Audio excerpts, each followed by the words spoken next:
I tell you the truth, it is to your advantage that I go away. For if I do not go away, the helper,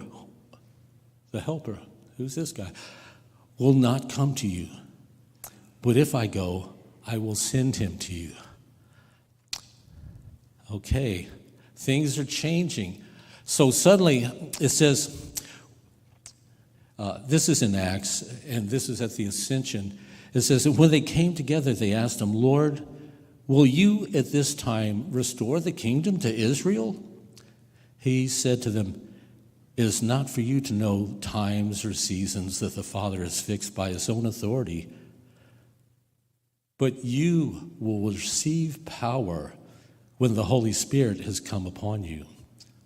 And you will be my witnesses in Jerusalem and in all Judea and Samaria and to the end of the earth. That kind of sounds like the river of life flowing out of the temple. That kind of sounds like the river flowing out of Eden and branching into 4 branches to water the 4 corners of the earth.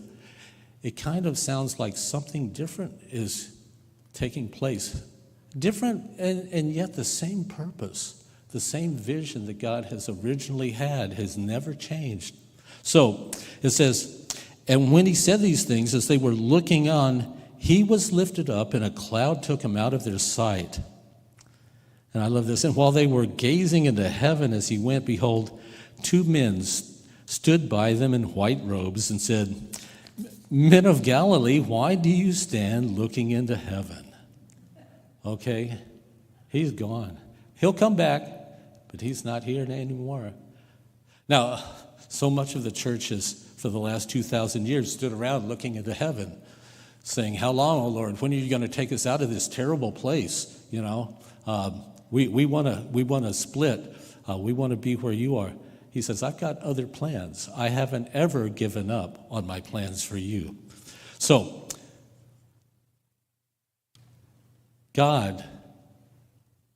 Jesus went up to heaven.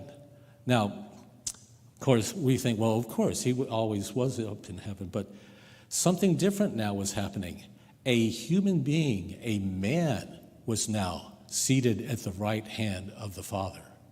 Remember, Jesus was truly God, but he was truly man. He was our representative. He literally was, he took on the full nature of a man. And so we've got one of us up there.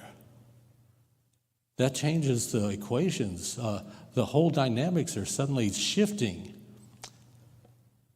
Something else happens that really sets the stage.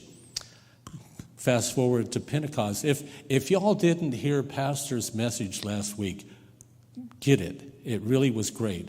And this message assumes that you heard it from last week, so you'll miss stuff if you're ignorant of it.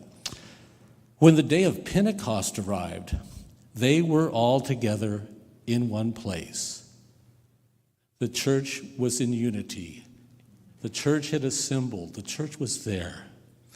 And suddenly there came from heaven a sound like a mighty rushing wind, and it filled the entire house where they were sitting, and divided tongues as of fire appeared to them and rested on each one of them. And they were filled with the Holy Spirit and began to speak in other tongues as the Spirit gave them utterance. So suddenly we have a man at the right hand of the Father, and we have God, the Holy Spirit, down here inside of us. Everything's flipped upside down, it seems. Our whole picture of what should be happening has been changed, and yet God says, this is my purpose. I always wanted a kingdom of heaven on earth, in my creation, in my people. So, if the temple is the meeting place of God and man, where is it now?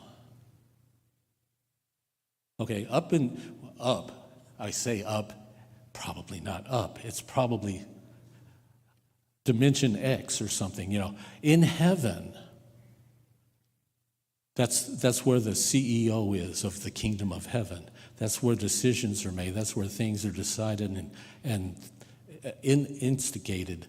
But here on earth, we also have a place where mankind can interact with God, the Holy Spirit. We have a place where the kingdom of heaven intersects our natural realm. Okay, and that blows my mind. It's something supernatural. It's not a thing of man's creation. It's not just another organization. The church is the holy place of God. The church is the place to find where God dwells, right? I love the song